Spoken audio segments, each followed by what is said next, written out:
નમસ્તે મિત્રો, mister CSC aspirant channel પર આપ સૌનું સ્વાગત છે.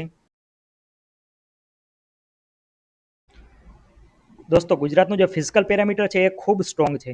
એ તમે આ ડેટા પરથી તમને ખ્યાલ આવશે કે રેવન્યુ સરપ્લસ છે ગુજરાતમાં.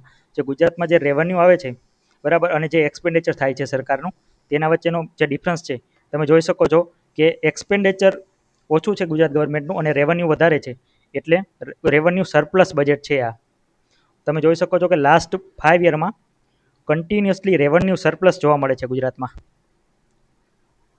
આ વર્ષે 25,000 કરોડ જેટલું રેવન્યુ સરપ્લસ છે. કન્સિસ્ટન્ટલી રેવન્યુ સરપ્લસ સ્ટેટ છે ગુજરાત. આ સિવાય તમે ફિસ્કલ ડેફિસિટ જોઈ શકો છો ગુજરાત ગવર્મેન્ટની.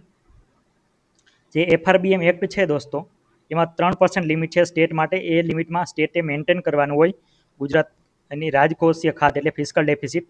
પણ ગુજરાત ગવર્મેન્ટની તમે ફિસ્કલ ડેફિસિટ જોઈ શકો છો કે લાસ્ટ 5 યરમાં એ કન્સિસ્ટન્ટલી અંડર 3% લિમિટ રહી છે. તો આ ડેટા તમે ખાસ યાદ રાખી શકો છો. અહીંયા ખાલી એટલું જ યાદ રાખવાનું કે ગુજરાત એક રેવન્યુ સરપ્લસ સ્ટેટ છે.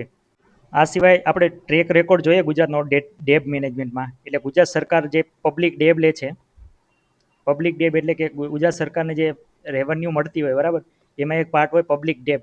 એટલે સરકાર કોઈ બોન્ડ ઇસ્યુ કરે, ટ્રેઝરી બિલ ઇસ્યુ કરે, અને એના દ્વારા જે ઇન્કમ થાય ગવર્મેન્ટને, તેને કહેવાય પબ્લિક ડેબ. એટલે દોસ્તો તમે જોઈ શકો છો કે એફઆરબીએમ એક્ટ છે એક, એમાં લિમિટ છે 27%.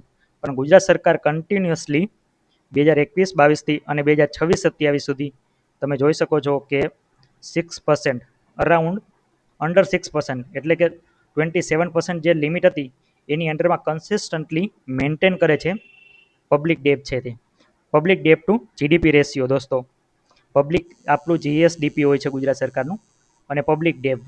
એટલે ગુજરાત સરકારે જે દેણું લીધું હોય બરાબર, એ અને ગુજરાત સરકારની જે જીડીપી છે, આપણી જે જીડીપી છે તે તમે જોઈ શકો છો કે 4 લાખ કરોડનું બજેટ હતું. આ ગુજરાત સરકારની જીએસડીપી તમે જોઈ શકો છો કે 29.8 લાખ, 29.8 લાખ જીએસડીપી છે, 29.8 લાખ. અને સરકારનો અમુક પબ્લિક ડેબ હશે. આ પબ્લિક ડેબ ટુ જીડીપી રેશિયો આપેલો છે, જેની લિમિટ એફઆરબીએમ એક્ટમાં 27% છે, જે ગુજરાત સરકાર કન્ટિન્યુઅસલી મેન્ટેન કરે છે. આ સિવાય એવરેજ કોસ્ટ ઓફ ડેબ તમે જોઈ શકો છો કે દેવાની સરેરાશ કિંમત ઘટી રહી છે.